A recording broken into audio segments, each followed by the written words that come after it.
Hi, I'm Rachel Tambling, presenting on behalf of my colleagues Tommy Bischoff and Kevin Hynes.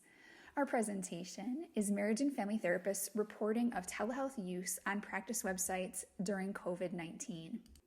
Our research questions were around, is information about telehealth presented, and how is it presented? Is it trustworthy? Is it positive? And is it authentic? We selected the first 100 websites to appear on psychologytoday.com, the most popular website for finding a therapist in the United States, from 6 major metropolitan areas distributed across the United States that were COVID hotspots in the early part of the pandemic. There were 221 that mentioned telehealth at all, and then we used a random sample of 5 from each city to analyze the text using linguistic inquire word count. Preliminary results suggested that not only were very few people mentioning telehealth on their website, but that there was very little information and some really questionably safe practices.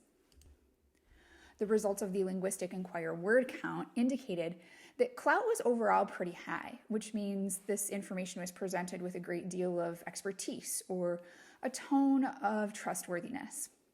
Unfortunately, however, authenticity scores were very low, which indicates that this information was presented in a way that was emotionally distant or cold.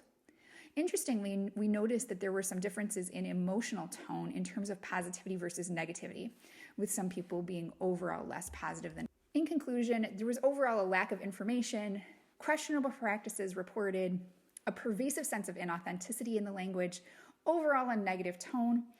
On the plus side, clout was high, so people were presenting as experts. But our take-home message was that marriage and family therapists have a responsibility to be leaders with regard to the information that they present online, particularly about telehealth.